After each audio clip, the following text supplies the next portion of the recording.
bénisse. Bienvenue encore, peuple de Dieu, dans notre émission ou encore dans notre tranche de la jeunesse au nom de Lilo Bayanzambe ou encore en français mot de Dieu ou encore en anglais God's Word.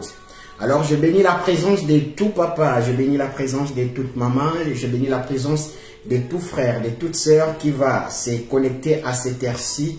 Donc je bénis la présence de tout un chacun de nous. Laisse que c'est Dieu-là qui nous a gardés dans la craie de sa main. C'est Dieu-là qui nous a protégés. Nous lui rendons grâce parce que c'est par sa bonté qu'il a voulu que nous soyons encore en vie. Donc je bénis à nouveau encore la présence de tous participants et toutes participantes. Alors comme j'ai toujours l'habitude de dire, il suffit juste de se rendre rapidement sur notre page YouTube. Donc vous entrez rapidement sur votre page YouTube, vous tapez Célébration de Jésus-Christ. Vous verrez beaucoup d'enseignements là-bas qui va vous édifier, qui va vous encourager. Alors je suis également le long de la semaine sur WhatsApp, sur Instagram, sur TikTok avec des vidéos de moins de 3 minutes. Alors bienvenue encore dans cette séance. Aujourd'hui on va partager sur une petite exhortation. Je vais quand même donner directement le thème d'aujourd'hui, c'est la proportion du combat est égale à la proportion du dépôt qui est en toi. Alors là j'ai donné le thème, je pense que je dois quand même faire une petite prière afin de nous faire entrer dans ce que je dois nous dire cet après-midi ou encore ce soir.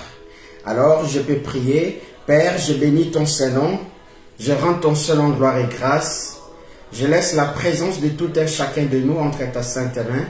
Dispose nos cœurs, que nos cœurs soient comme une terre fertile, afin que nous puissions recevoir la sémence d'aujourd'hui et que cette sémence puisse donner des fruits à un temps donné, à un temps précis. Dans le nom puissant de Jésus-Christ dont je suis le serviteur. Amen. Que Dieu nous bénisse. Donc notre thème d'aujourd'hui c'est la proportion du combat est égale à la proportion du dépôt qui est en toi. Alors, il y a beaucoup de gens qui se demandent pourquoi toujours moi? Pourquoi toujours c'est moi qui suis combattu? Pourquoi toujours c'est moi qui subis des attaques? Pourquoi moi j'ai pris 5 heures, mais j'ai toujours des attaques au moment que lui ne prie même pas? Lui n'a pas d'attaque. On se pose toujours ce genre de questions. Alors, j'aimerais quand même faire un récap de tout ce que j'ai dit hier. Hier, on a parlé sur la mission majeure et sur la mission mineure. On a parlé des gens qui ont amené la destinée de remplir une mission majeure. On avait dit une mission majeure, ce sont des gens qui sont appelés à gouverner, soit des nations, d'une manière physique. Ça peut être aussi d'une manière spirituelle. Alors, on avait parlé aussi de la mission mineure. Mission mineure, c'est tout homme sur la terre a une mission. Mais la mission mineure, ça peut se propager par tout le monde. Par exemple, on a donné l'exemple de frère de Joseph. Joseph avait 11 frères et une sœur au nom de Dinam. Joseph, ses frères avaient aussi des destinées, avaient aussi des missions. Mais on voit que ses frères avaient des missions mineures. Ses frères n'avaient pas des missions majeures. Donc cela veut dire la mission des frères de Joseph était attachée à la mission de Joseph qui avait une grande destinée ou encore une mission majeure. Alors je bénis la présence de tout un chacun de nous. Laisse que c'est Dieu-là que nous servons en réalité, en vérité, puisse nous accorder sa grâce et nous les bénissons encore aujourd'hui pour le souffle de vie qu'il nous a accordé, parce que si vous voulez voir comment l'homme est faillible, si vous voulez voir comment l'homme n'a pas les derniers mots ou n'a pas les mots sur son souffle de vie, il suffit juste de se rendre dans des lits des hôpitaux. Dans des lits des hôpitaux, vous allez voir des jeunes hommes, beaucoup plus que moi, vous allez rencontrer des belles filles, des femmes qui sont cloués sur les lits de l'hôpital et qui n'ont plus de force, voire même pour s'élever. Donc si Dieu t'a accordé cette grâce, que tu sois encore parmi les vivants, nous lui rendons gloire et grâce. Donc j'ai fait quand même une synthèse de tout ce qu'on a parlé hier sur la mission. Et aujourd'hui, comme je viens de nous indiquer, le thème d'aujourd'hui, c'est la proportion du combat est égal à la proportion du dépôt qui est en toi. Nous sommes tous là à nous poser des questions. Mais pourquoi c'est toujours moi qui subis ce type de combat? Pourquoi c'est toujours moi qui suis toujours attaqué? Aujourd'hui, pendant que je me demandais, mais pourquoi un homme qui n'est pas encore assez fort, pourquoi un homme qui n'est pas encore assez affermi, mais il va recevoir un combat qui va lui dépasser? Non, en réalité, c'est nous qui le voyons comme ça. La personne qui subit le combat, d'une manière spirituelle ou physique, il a l'impression que le combat lui domine. Il a l'impression que le combat le dépasse. Or, en réalité, le fer aiguise le fer. Le fer aiguise le fer. Donc, cela veut dire, le fer a la capacité d'attirer seulement le fer. Donc, l'aimant pôle nord a la capacité d'attirer l'aimant pôle sud. Amen. Donc, nous remarquons une chose. Lorsqu'un homme subit un combat, la première des choses, il se dit, mais pourquoi moi? Pourquoi ces combats me dépassent? Mais en réalité, c'est ce que la personne pense. Mais en réalité, ce qui fait que la personne puisse subir ces grands combats, c'est parce qu'en lui, il a quelque chose de grand. Parce que la proportion que Dieu a déposée en lui fait que, ou fait attirer le plus grand combat par rapport à sa proportion du dépôt.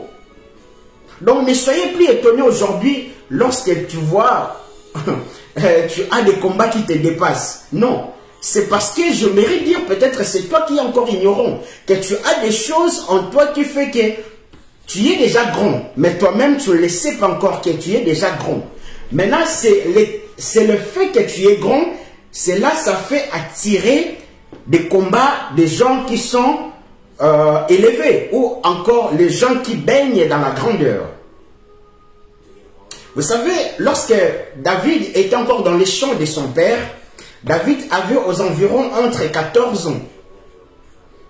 David était encore si jeune. Mais David affrontait les ours. David affrontait les lions. Cela enlevait au fait la peur humaine. La peur humaine qui faisait que David, les jours où il va rencontrer Goliath, David n'a même pas eu peur. Parce qu'il était déjà un homme de solitude. Alors j'aimerais nous réconforter par cette portion des Écritures aujourd'hui. Je viens vraiment bénir quelqu'un aujourd'hui. Et je pense aussi, je me bénis en même temps. Parce que des choses que je suis en train de parler, ça me concerne premièrement moi. Donc, je suis en train de dire ceci. Que tu ne peux jamais, ou encore, l'ennemi, comprenez ici lorsque je parle de l'ennemi, j'aime pas trop parler de lui. Donc, l'ennemi ne s'attaque jamais aux gens qui ont des missions mineures, ou encore des missions normaux. L'ennemi s'attaquera toujours aux gens qui ont des missions en eux qui sont majeures. Des gens qui ont la capacité de drainer des foules. Des gens qui ont la capacité de gouverner des nations. D'une manière physique, d'une manière spirituelle. Alors j'aimerais quand même nous donner une portion des Écritures qui va nous faire intégrer dans ce que j'aimerais nous dire cet après-midi ou ce soir. Donc je suis bien dans les évangiles de Matthieu ou encore Lévi, donc Matthieu 4, premier verset. On va quand même la lire. Je bénis la présence de tout un chacun de nous, de toute personne qui est connectée ce soir, cet après-midi. Laisse que la grâce de Dieu soit notre partage. Et j'aimerais, avant que je puisse lire cette portion de l'Écriture, j'aimerais nous dire une chose. Que un enfant, pas un enfant, un fils de Dieu. Donc cela veut dire, comprenez ici lorsque j'emploie le mot un fils. Un fils c'est celui qui est déjà mature. Un fils de Dieu aime l'épreuve. Parce que toute épreuve attire quelque chose de bon. Toute épreuve, le français nous le dit, après l'effort, il y a le réconfort. Donc les gens qui sont matures en eux savent que Dieu, lorsque Dieu t'éprouve, c'est pour t'approuver. Dieu ne peut pas t'approuver sans pour autant t'éprouver. Donc cela veut dire, toute épreuve, il y a un cadeau derrière toute épreuve qui t'attend. Seulement les bébés spirituels qui fouillent ce genre de choses. Moi, j'ai fouillé ça. J'ai fouillé les épreuves parce que j'ai traversé des choses très, très complexes. Mais ensuite, lorsque vous grandissez avec le Seigneur, c'est là où vous commencez à vous adapter. À chaque fois où il y a une épreuve, il y a quelque chose qui se cache. Il y a une élévation, il y a une gloire qui se cache. Donc j'aimerais quand même nous parler de Matthieu 4. Nous connaissons tous ces versets. Alors cette histoire, on va les retrouver dans Matthieu 4. La portion de l'écriture que j'aimerais nous dire, on va les retrouver dans Matthieu 4. On va aussi les retrouver dans Luc 4. Alors j'aimerais plus me pencher du côté de Matthieu parce que les trois nous parlent seulement de la même histoire, mais sauf que l'un choisit une forme logique et l'autre choisit une forme qui n'est pas logique, mais il nous parle toujours de la même histoire. Donc je suis en train de dire, ici Jésus-Christ est dans le désert. J'aimerais quand même la lire. Alors l'Esprit conduit, donc je suis au Matthieu 4, premier chapitre, premier verset. L'Esprit conduit Jésus dans le désert pour qu'il soit tenté par le diable. Après avoir jeûné pendant 40 jours et 40 nuits, il eut faim. Le tentateur s'approcha et lui dit, « Si tu es donc le Fils de Dieu, ordonne que ces pierres changent en pain. » J'aimerais d'abord m'arrêter là. Je ne sais pas si on a remarqué des choses. Il y a des révélations dans cette portion de l'écriture. Je ne sais pas si on l'a remarqué.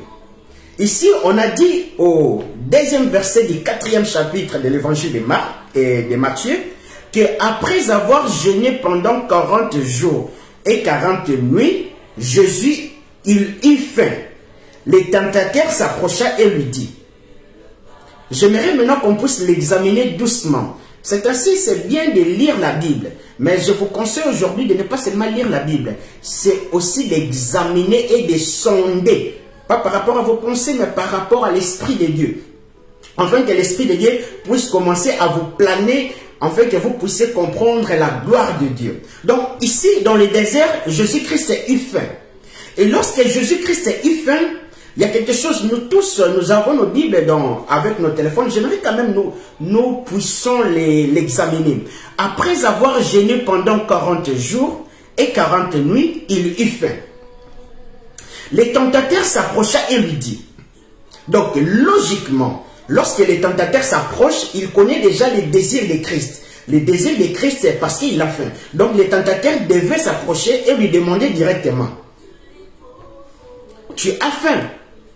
Alors, prends cette pierre, transforme-la en pain. Mais le tentateur ne commence pas sa phrase directement que tu as faim. Non, le tentateur commence sa phrase si tu es le Fils de Dieu.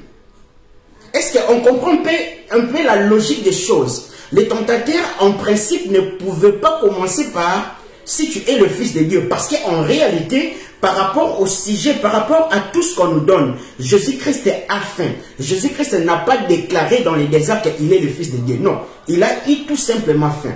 Il fallait que les tentateurs aussi s'approchent de lui et lui dire, je sais que tu as faim.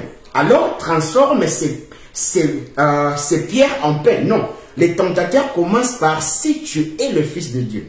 Alors, qu'est-ce qui fait que les tentateurs puissent commencer par si tu es le Fils de Dieu? N'oubliez pas, notre thème d'aujourd'hui, c'est la proportion du combat est égale à la proportion du dépôt qui habite en toi. Donc, ne sois pas étonné, ne sois pas effrayé quand tu traverses des combats que toi tu ignores. Tu l'ignores dans le sens où tu penses que ce combat-là te dépasse. Mais en réalité, le combat-là ne te dépasse pas. Dieu ne peut jamais t'envoyer un combat qui va te dépasser. Il t'enverra toujours un combat à la proportion du dépôt qui est en toi. C'est ainsi aussi l'ennemi s'approche de Jésus pour commencer. Lui-même atteste un témoignage. Il dit, si tu es le Fils de Dieu. Aujourd'hui, je viens nous dire cette chose. Si tu ne sais pas encore, frères et sœurs, père, mère, si tu ne sais pas encore des choses que Dieu a mis dans ta vie, tu n'arrives pas à les voir, regarde ce que Satan te propose. Il suffit de regarder ce que l'ennemi te propose pour comprendre ce que tu as. Parce que l'ennemi ne te proposera jamais des choses que tu n'as pas. Je répète, l'ennemi n'a rien créé. Puisqu'il n'a rien créé, par ses yeux, il va seulement voir des choses qui sont en toi. Et il va essayer de les précéder ou encore de les précipiter. Il y a des mamans ici, je pense que lorsque tu es en train de préparer les haricots, tu ne vas pas donner, tu mets l'haricot dans la casserole, 5 minutes, tu donnes ça à tes enfants. Non, là tu tues les enfants. Tu vas attendre que l'haricot puisse cuire comme il faut. C'est aussi avec Dieu. Maintenant, l'ennemi va vouloir que l'haricot ne puisse pas cuire comme il faut. En fait, que lorsque les enfants vont le manger, aient quand même mal au ventre. Comprenez l'exemple que je viens de donner. Donc, je suis en train de dire, ici, lorsque l'ennemi s'approche de toi, la première des choses, mon frère, ma soeur, si tu es embrayé par des situations que tu es en train de vivre, tu ne sais plus, est-ce que Jésus-Christ vraiment m'a appelé? Des choses que je suis en train de vivre. Mon frère, ma soeur, ne t'inquiète pas. Regarde ce que l'ennemi te propose pour comprendre ce que tu as. Il commence par si tu es le Fils de Dieu. Ordonne. Donc lui-même témoigne d'abord que tu es le Fils de Dieu, mais il le met en doute. Maintenant, il continue. Ordonne ordonne cette pierre, afin que cette pierre puisse se transformer en pain. Comprenons cela. Alors, dans les évangiles ou encore dans l'Ancienne Alliance, il y a beaucoup de choses qu'on a parlé comme aliments, comme, je dirais encore, comme fromage. Donc, Satan pouvait dire à Christ de transformer la pierre en fromage. Mais pourquoi il a choisi seulement le langage de pain? Pourquoi il n'a pas dit à Jésus, transforme cette pierre en gâteau? Il n'a pas dit, transforme cette pierre en gâteau. Pourquoi il a choisi seulement le langage de pain? Parce que l'ennemi était informé. Parce que l'ennemi savait que je suis devant le pain de vie. Je suis devant le pain de vie. Il faut que je lui propose quelque chose qui est précipité. Quelque chose qui n'est pas encore à la perfection. Quelque chose d'éphémère. Donc cela veut dire, l'ennemi se présente devant Christ, se présente devant le pain qui nous vient du ciel, pour lui proposer de transformer la pierre en pain qui est éphémère. Au moment qu'il se présente devant le pain du ciel. J'aimerais quand même nous donner quelques portions de l'écriture qui vont confirmer ce que je suis en train de dire. Exode 15. Donc, deuxième livre de la Bible, que ce soit canonique ou deutérocanonique. Exode 15. Que Dieu nous bénisse. Alors, je suis dans Exode 15. Écoutez ce que la parole de Dieu dit.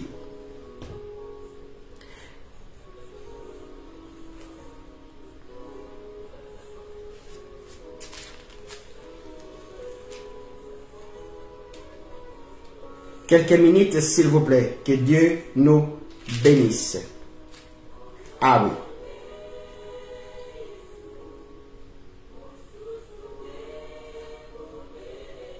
Alors, je suis bien dans l'Exode 16 plutôt. Exode 16, 15. Je les rectifie. Exode 16, 15. Qu'est-ce que nous dit la Bible? La parole de Dieu dit dans version Semeur. En voyant cela, les Israélites se demandèrent les uns aux autres. Qu'est-ce que c'est? Car ils ne savaient pas que c'était Moïse. Moïse leur dit. C'est le pain que l'Éternel vous a donné à manger. Ici, c'est les enfants d'Israël qui sont dans le désert. Ils ne savent plus parce que Dieu le met dans une épreuve ou dans une situation de l'épreuve. Et les enfants de Dieu commencent à murmurer. Ils murmurent contre Dieu, ils murmurent aussi contre Moïse. Mais écoutons ce que Dieu a dit. Dieu a préparé pour eux la manne qui nous vient du ciel. Alors, pour les confirmer, qui est maintenant la manne? Ici, nous venons de lire dans l'Exode 16, 15. Donc, ce que je viens de dire, que en voyant cela, les Israélites, donc les Hébreux, se demandèrent les uns aux autres. Qu'est-ce que c'est? Car ils ne savaient pas ce que c'était. Moïse leur dit, c'est le pain que l'Éternel vous a donné à manger.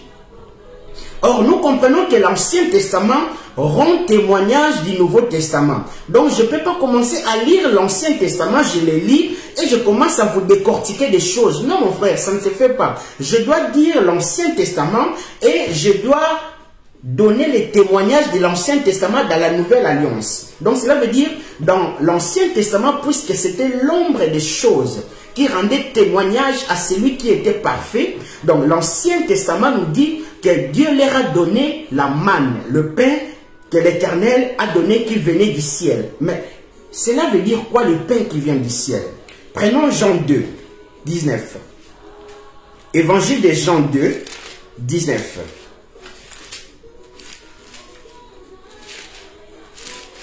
Jean 2, 19. La Bible dit: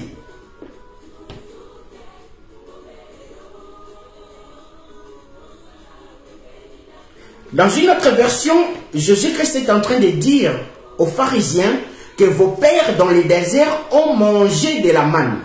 Or, celui qui mange mon corps et mon sang ne mourra plus, mais vivra pour l'éternité. Donc, cela veut dire le pain qui venait du ciel n'était que Christ. Le pain qui venait du ciel, nous devons savoir que dans l'Ancienne Alliance, c'était l'ombre des choses qui devaient s'accomplir dans la Nouvelle Alliance. C'est ainsi aussi donc, lorsque les apôtres ont demandé à Christ, montre-nous comment prier. Et Christ dit, donne-nous notre pain quotidien. Or, notre pain quotidien n'est que Christ. Le langage de pain, c'est juste Christ. Ici, Satan se présente devant Christ pour lui demander de transformer la pierre en pain. Mais il oublie qu'il se présente devant le pain. Donc là, c'est le premier point que j'aimerais nous dire. Lorsque tu es devant une situation où tu ne sais plus, tu te poses des questions, est-ce que Dieu vraiment est avec moi? Ou tu ne sais plus des choses que Dieu a mis en toi. Frères et sœurs, regarde ce que Satan te propose pour comprendre ce qui est en toi. Que Dieu nous bénisse. Deuxième point. Deuxième point, on va continuer toujours. Ah oui, je pense que je l'ai. Je pense que je l'ai. Que Dieu nous bénisse. Donc je suis bien au Jean 6, 50, 51e verset. Jean 6, 51e verset. Ici, je viens de le dire sans pour autant lire dans la Bible, mais cette fois-ci, je préfère la lire. La Bible dit dans Jean 6, 51 et dans Jean 6, 50, mais c'est ici le pain qui descend du ciel. Celui qui mange ne mourra pas. Moi, je suis le pain vivant descendu du ciel. Si quelqu'un mange de ce pain-là, il vivra éternellement. Le pain que je donnerai pour que le monde vive, c'est mon propre corps. Donc, on a compris que Jean 6, 50 à 51, on a compris que le pain que Satan proposait à Christ, il lui proposait un pain éphémère, mais il était devant le pain qui est éternel. Donc, à chaque fois où tu ne sais plus quoi faire, regarde ce que l'ennemi te propose. Ce que l'ennemi te propose justifie ce qui est en toi, si tu n'arrives pas à comprendre. Ici, c'est Christ qui est dans le désert, il a faim. Donc, il fallait que Satan puisse lui dire aussi, prends cette pierre, transforme-la en gâteau, ou, je ne sais pas, en fromage, ou en arachide. Mais l'ennemi a voulu seulement utiliser le langage de pain, parce qu'il savait qu'il était devant le pain du ciel, devant le pain éternel. Alors, il a voulu authentifier. Si vraiment Christ lui-même sait qu'il est vraiment le Fils de Dieu. C'est ainsi que vous remarquerez que la phrase commence toujours par quelque chose qui n'a rien à voir. Si tu es le Fils de Dieu. Est-ce que Jésus-Christ a fait un débat sur ça? Non. Il a eu plutôt fait. Que Dieu nous bénisse. Donc, j'entre rapidement au deuxième point. Deuxième point, donc, je rentre toujours dans Matthieu 4. Nous devons savoir que la tentation de Jésus-Christ dans Matthieu 4 se déroule dans 3 étapes. Donc cela veut dire Jésus-Christ vit dans le désert pendant 40 jours où l'ennemi lui tente, mais l'ennemi ne s'approche pas encore. L'ennemi s'approche lorsque Christ lui-même dans la chair ouvre une brèche parce qu'il eut faim. Or, lorsque quelqu'un eut faim, quelqu'un a un besoin. Tout besoin matériel attire l'ennemi. Tout ce qui est soif de posséder quelque chose ou encore de satisfaire la chair attire l'ennemi. Ça veut dire qu'ainsi, l'ennemi s'approcha seulement lorsque Christ a eu faim. Pas parce que Christ a ouvert une brèche, mais parce que c'était aussi un besoin naturel. Alors les tentateurs s'approchent pour lui tenter. Donc je viens d'énumérer, comme la version John MacArthur dit, que Jésus-Christ a été tenté dans plusieurs manières. Mais sauf que après 40 jours, c'est là où l'ennemi s'approche pour lui faire 3 tentations. Donc, docteur Luc aussi en parle, mais lui en parle dans un verse au fait, les numérotations. La numérotation. Donc, j'aimerais quand même aborder le deuxième point.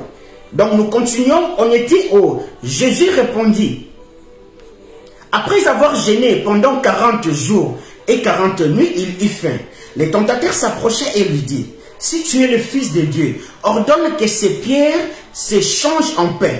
Jésus répondit, il est écrit, l'homme ne vivra pas seulement du pain, mais aussi de toute parole que prononce Dieu. Et dans d'autres versions, dit, l'homme vivra de toute parole qui sort de la bouche de Dieu. Or, on comprend que toute parole sort de la bouche de Dieu, nous ramène dans Genèse 1:3. Parce qu'au commencement, lorsque Dieu commence à créer dans Genèse 1 à 1, Genèse 1 à 2, on est en train de voir que Dieu crée, mais quelque chose qui est vide. La Bible dit qu'au commencement, Dieu créa le ciel et la terre. Et tout était vide, inéiforme, qui n'avait pas de forme ou qui n'avait pas encore de sens. Et l'Esprit Saint planait au-dessus des ténèbres. Mais dans Genèse 1:3, la parole qui donne vie sort. Il y a le Saint-Esprit, il y a le Père, mais il fallait que la troisième puisse accomplir, c'est la parole. C'est ainsi Dieu dit que la lumière soit, et la lumière fut. Or, la lumière, c'est la manifestation de la parole. Parce que tu ne peux pas dire la lumière en fermant la bouche. Il faut que tu parles. Or, lorsque tu parles, c'est la parole qui est sortie. La parole se conjugue avec Jean 1:1. Au commencement était la parole et la parole était avec Dieu. Au commencement était le verbe. Il fallait que cet verbe puisse se conjuguer à l'indicatif présent. Donc, que la lumière soit et la lumière fut. Donc, cette parole-là sort et lorsque la lumière soit et la lumière fut, on commence voire même à comprendre que tout ce que Dieu commence à créer commence aussi à avoir le sens. C'est ainsi aussi, Jésus-Christ a répondu dans ces... Je sais que je suis parti très très vite, je n'aimerais pas me tarder là-dessus, j'ai beaucoup de choses à dire. Donc, Jésus répondit, l'homme ne vivra pas seulement de pain, mais aussi de toute parole que Dieu prononce.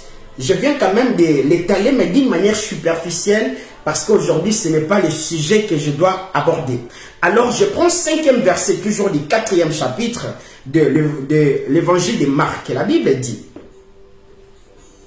je bénis la présence de tout un chacun de nous, je bénis la présence de toutes sœurs, tous frères, laisse que Dieu puisse nous bénir. Alors, le diable l'amena dans la cité sainte, les plaça tout en haut du temple, et lui dit, si tu es le Fils de Dieu, jette-toi en bas car il est écrit. Donc cela veut dire, Satan te pose des questions, mais il argumente aussi. Car il est écrit, il donnera des ordres à ses anges à ton sujet.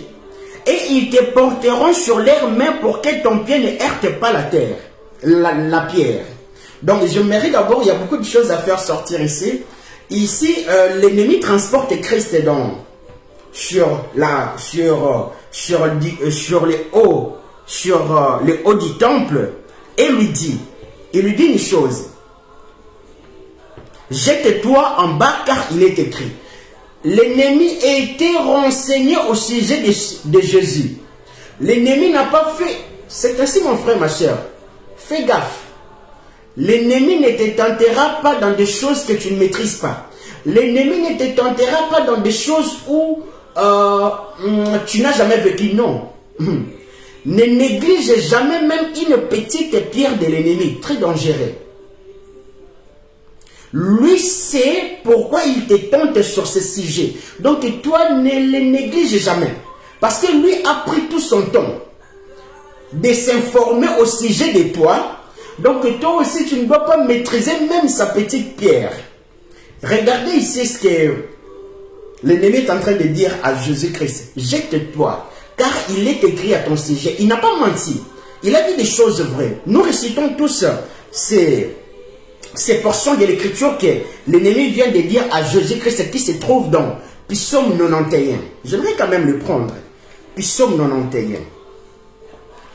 Que Dieu nous bénisse. Et en plus, il ne prend pas n'importe quelle information sur Jésus-Christ. Nous devons savoir une chose, que Jésus-Christ a été prédit dans l'Ancienne Alliance par tous les prophètes. Jérémie, Daniel, par beaucoup. Ils ont prédit sur Jésus-Christ. Mais lui, il pouvait aussi prendre l'information que Jérémie avait donnée sur Jésus-Christ. Il pouvait aussi prendre l'information que Ésaïe, parce que dans l'Ancienne Alliance, il y a Ésaïe qui a parlé beaucoup de Jésus-Christ. Il pouvait aussi prendre sur Jérémie, sur Ézéchiel. Mais il s'est informé comme il faut, d'aller prendre sur Moïse. Ici, c'est... J'aime ça. Lorsque vous lisez la parole de Dieu dans Psaume 90, on commence déjà la prière de Moïse, l'homme de Dieu. Donc, il vérifie que dans Psaume 91, ce n'est pas n'importe qui l'a écrit. Psaume 91, ce n'est pas Asaph. Ce n'est pas David qui l'a écrit. C'est Moïse. C'est lui qui a séparé l'eau. C'est lui qui a défié Pharaon. Et il s'informe au sujet parce que lorsque vous lisez Psaume 91, du premier verset jusqu'au 16e verset, vous pouvez le lire, on parle de Jésus-Christ. J'aimerais quand même prendre rapidement au 10e verset du 91e chapitre de Psaume. Donc, Psaume 91, 10e verset. Aucun malheur ne t'atteindra, nulle calamité n'approchera de ta demeure, car ses anges, il donnera des ordres à ton sujet, pour qu'ils te protègent sur tes chemins, et ils te porteront sur le main de peur que ton pied ne heurte une pierre.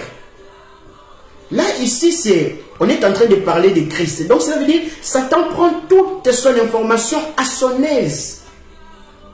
Kinya. La kinya nyoso. Donc, c'est pour te dire, ne néglige jamais une pierre qui vient de l'ennemi. Faut jamais les massacrer avec une petite grenade, mon frère. Non. Faut les massacrer avec une grosse obie. Parce que lui, il sait pourquoi il te tente. Maintenant, écoutez, ce que je dois nous faire sortir par là. Donc, il dit, jette-toi, parce qu'il est écrit à ton sujet. Mais, il prend une chose, il amène Christ du haut du temple. Pourquoi seulement il amène Christ du haut du temple? Alors, le diable l'amena dans la cité sainte, premier indice, les plaça tout en haut. Deuxième indice, du temple, troisième indice. Et lui dit, si tu es le Fils de Dieu, jette-toi en bas. Alors, j'aimerais quand même l'annexer rapidement avec l'Apocalypse 14, 1. Dernier livre de la Bible. Que Dieu nous bénisse. J'ai béni la présence de tout un chacun de nous. Apocalypse 14, premier verset. La Bible dit, alors j'ai vu, ici c'est l'apôtre qui a vécu avec Jean, ou encore dite, selon certains évangiles, c'est l'apôtre qui était le plus aimé de tous les apôtres. Parce que Jésus-Christ avait un cercle de 7 hommes, un cercle de 12. Dans le cercle de 12, il avait un cercle de 3 fermé. Et dans le cercle de 3, il y avait aussi une personne qui avait la dimension de l'épouse, au nom de Jean. Alors, j'ai vu l'agneau. Ici, c'est Jean qui est en train de voir dans l'île de Patmos. Il a cette révélation de la part du Seigneur. Il dit, alors j'ai vu l'agneau qui se tenait debout sur les monts Sion, et avec lui les 144 000 qui portaient son nom et le nom de son père inscrit sur leur front. N'oubliez pas, mes frères et sœurs, ne minimisez pas tous les gestes que l'ennemi est en train de faire. Ce sont des choses qui se trouvent en toi.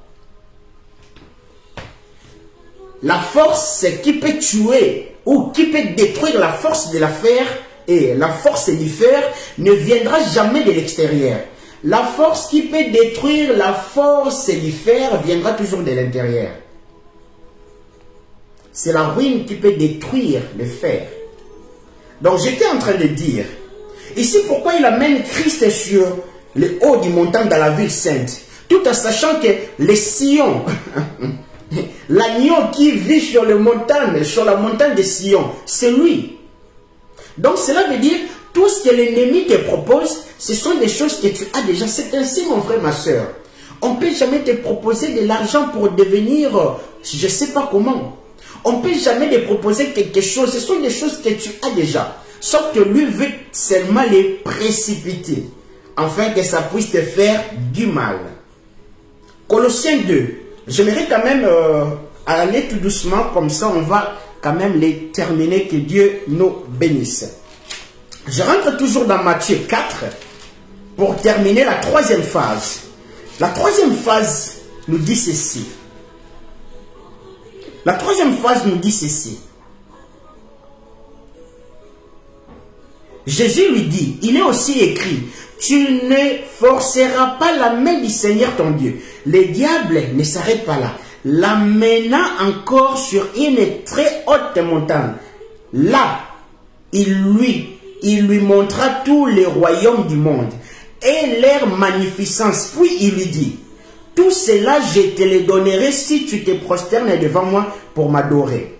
J'aimerais d'abord dégager quelque chose ici. Mon frère, ma soeur, tu peux rêver tout dans tes rêves, mais tant que des choses que tu es en train de rêver n'attirent pas un fondement sur la parole de Dieu, ce sont des réalités.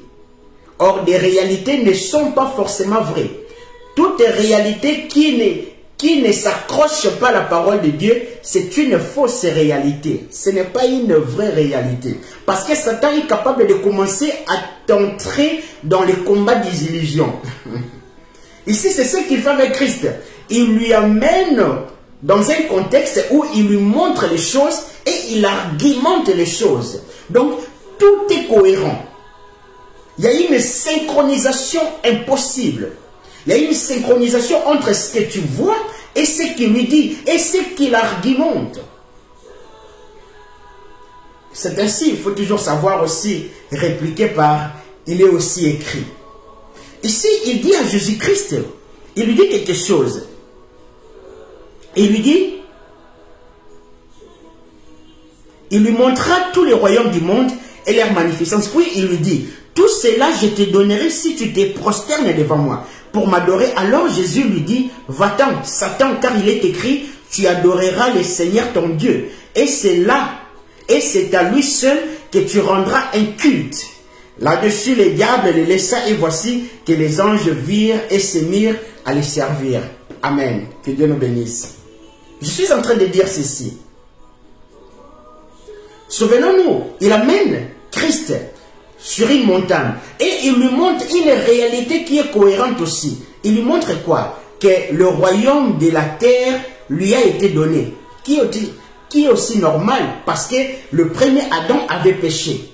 Lorsque le premier Adam avait péché, l'héritage du premier Adam est parti chez Satan. C'est lui qui le gérait. Donc il lui montre des choses cohérentes qui est en synchronisation mais qui ne sont pas vraies. Parce qu'il y a un verset qui va contredire ce que je suis en train de dire, pas contredire ce que je suis en train de dire, mais contredire la manière dont Satan s'est présenté devant Christ. Donc j'aimerais prendre Colossiens 2,16.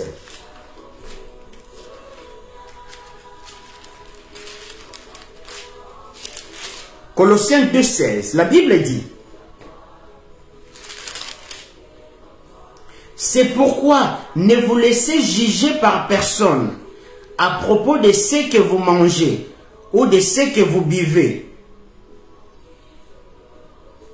Je pense que je dois les prendre un peu plus haut. Non, c'est un Colossien plutôt. Que Dieu nous bénisse, je m'excuse. 1 Colossiens 16, la Bible dit, car c'est en lui qu'ont été créées toutes choses dans les cieux comme sur la terre, les visibles, les invisibles, les trônes, les seigneuries, les autorités, puissances, c'est par lui et pour lui que Dieu a tout créé. Et dans d'autres versions, on dit, voire même la matière a été créée par lui. Donc cela veut dire ce que l'ennemi proposait à Jésus-Christ était aussi cohérent. Mais l'ennemi oubliait une chose, il lui propose des choses à celui dont toutes choses a été générée. Donc cela veut dire, voire même, Satan lui-même a été créé par Jésus-Christ. C'est lui qui est la parole. Toute chose a été créée par lui.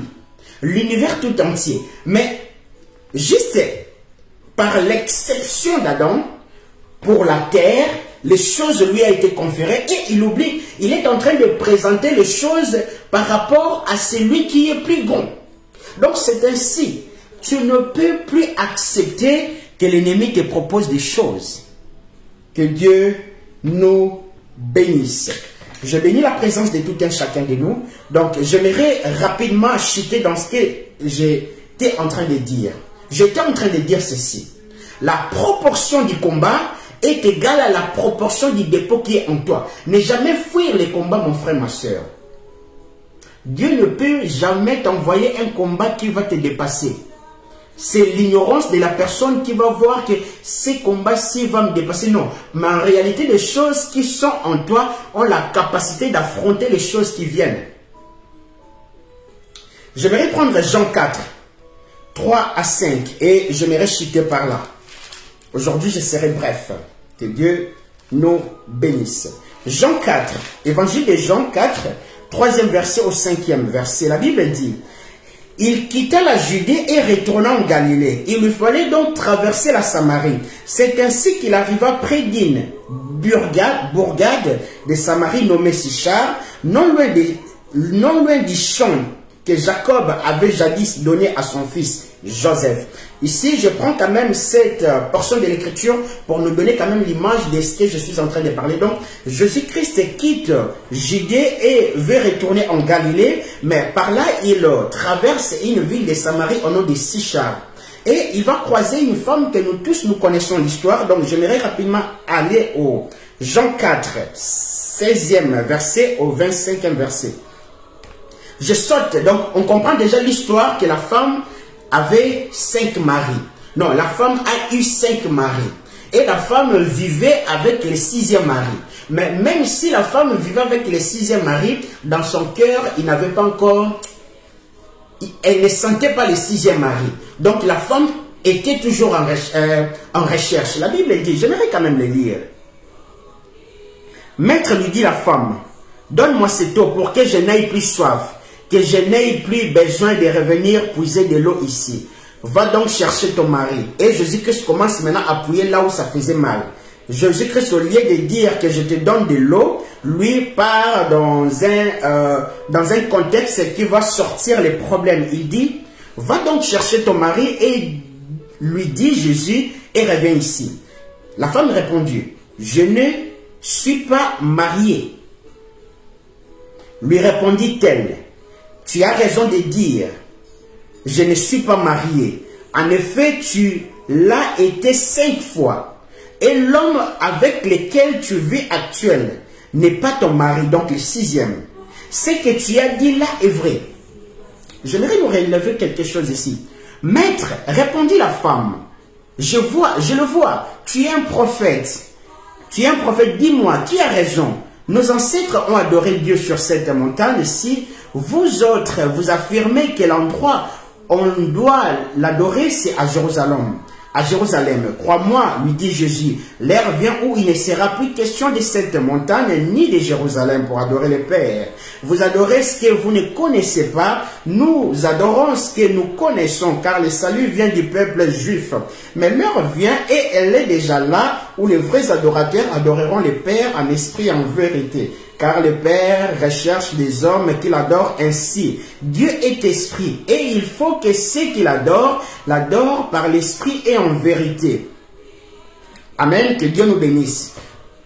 Je prends les contextes, je parle toujours du contexte, mais par rapport à ce que je suis en train de parler aujourd'hui, je ne parlerai pas de beaucoup de choses. Je tire seulement ce qui va nous aider au fait par rapport à cette exhortation. Donc j'étais en train de dire, certains combats dans ta vie ne s'arrêtera pas par rapport à tes prières. Mon frère, détrompe-toi. Ma soeur, détrompe-toi. Certains combats dans ta vie ne restera pas parce que tu pries. Ou ne terminera pas parce que tu pries. Non.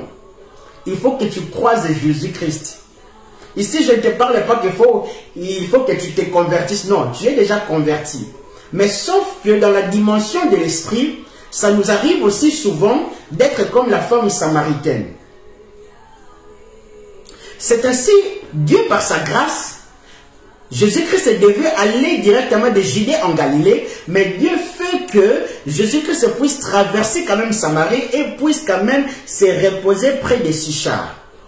Non, dans la ville de Sichar. Et lui qui était l'eau vive, il est en train de demander encore à nouveau l'eau éphémère. Attention, mon frère, ma soeur. Donc je suis en train de dire, certains combats dans ta vie prendra seulement fin le jour où tu croises Christ dans ta vie. Ici, je ne te parle pas de Christ, non. Je te parle pas d'une relation, mais je te parle de ces points-là qui changent la vie d'un homme. Je prends l'exemple de ces grands apôtres qui a bougé l'Afrique, voire même le monde entier, au nom de Haïdi Nabala. Cet homme-là était un homme de Dieu. Il servait déjà. Il y avait aussi des gens qui étaient ressuscités dans son ministère. Mais tout avait changé le jour où il avait croisé Jésus-Christ. Là, tu entres dans une autre dimension. Je dis toujours, c'est vrai de monter en échelon. Lorsque l'homme vient vers Dieu, il découvre Dieu de niveau en niveau. Là, c'est bien. Mais lorsque Dieu décide de venir dans la vie d'un homme, l'homme ne lui découvre pas dans la dimension des niveaux, non. L'homme découvre ce Dieu-là dans illimité. C'est très facile ou c'est très simple que Dieu vienne vers toi. Parce que lorsque Dieu vient vers toi, tu entres dans l'infinité. Mais lorsque toi qui vas vers Dieu, tu vas le découvrir tout doucement, et tu ne finiras jamais.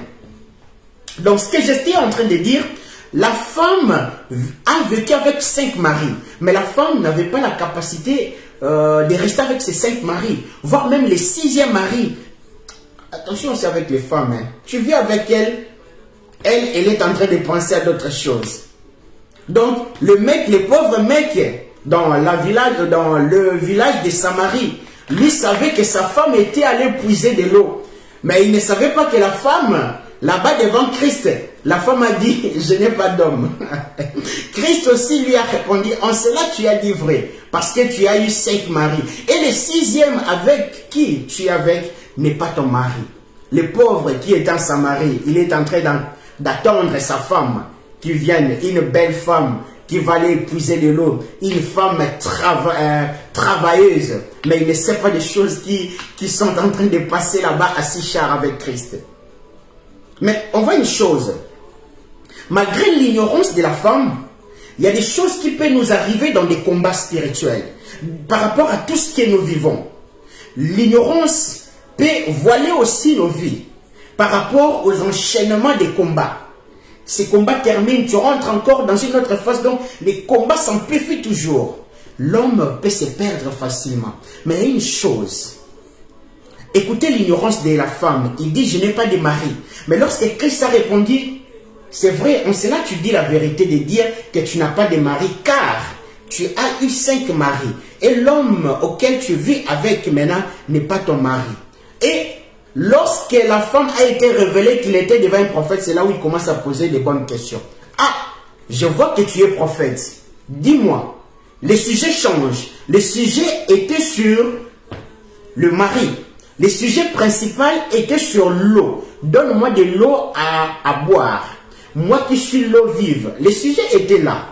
Mais le sujet se déplace tout doucement. Le sujet entre dans le mariage et le sujet prend maintenant sa forme initiale.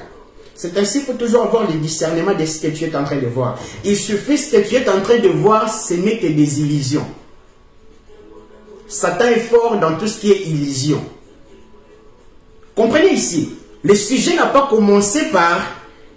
La femme n'a pas posé directement la bonne question, non. La femme a commencé d'abord par l'eau. Jésus-Christ a commencé par l'eau. Jésus-Christ est un grand enseignant, un grand psychologue, un grand psychiatre.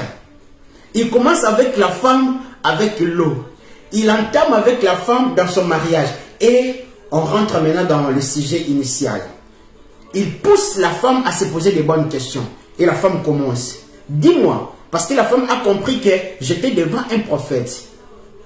Dis-moi, nos ancêtres nous ont dit, pour adorer Dieu, faut l'adorer sur cette montagne. Mais vous les Juifs, Jésus-Christ était Juif, mais vous les Juifs, vous dites que pour adorer Dieu, il faut l'adorer à Jérusalem.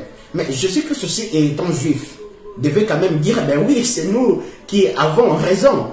Mais Jésus-Christ n'a pas dit ça. Jésus-Christ a dit, vous adorez quelqu'un que vous ne connaissez pas.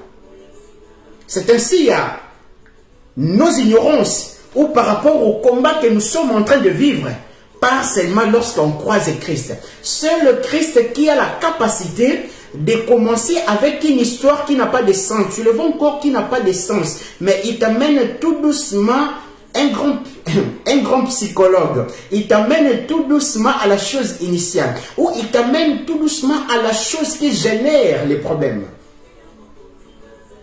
Aujourd'hui, je ne donne pas l'enseignement, mais je donne plus l'exhortation. Donc, comprenez, voire même mon exhortation, si ça prend quand même une forme de l'enseignement, mais nous sommes plus dans l'exhortation. Donc, on comprend que Christ a amené la femme à se poser des bonnes questions. Et on a oublié les sujets qui étaient l'eau. On a oublié les sujets qui étaient le mariage.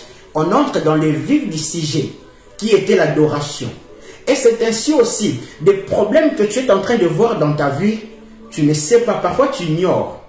Mais Jésus-Christ t'amène tout doucement, parce que c'est lui seul qui a la capacité de te montrer le vrai visage de tes combats. Parce que l'homme, lorsqu'il est attaqué, il se dit toujours, j'ai reçu un grand combat qui me dépasse. Mais il ne sait pas que le fer attire le fer. La proportion des choses qu'il a en lui, c'est ça qui fait au fait de tirer cette proportion de bataille. Que Dieu nous bénisse. Donc, on doit comprendre que l'épreuve génère aussi des ingrédients. Donc, les combats te poussent à générer certaines choses telles que la patience, la foi. La proportion du combat détermine l'élévation, détermine voire même la destinée. Et les Français nous le disent souvent, après l'effort, il y a les réconforts. Donc, j'aimerais nous dire par ceci, le but de l'épreuve ou le but des combats, ce n'est pas pour nous tuer. Et surtout, si tu es appelé à résoudre cette chose, ici je donne des pistes. Si tu es appelé à résoudre certains problèmes dans la vie, tu vas remarquer que, voire même les combats qui vont s'amplifier, toi, tu seras comme un bulldog. Lorsqu'il mord son cible, il ne s'arrête jamais. Il cible les cibles et il s'arrête là. Donc, cela veut dire des choses que tu es appelé à faire quoi?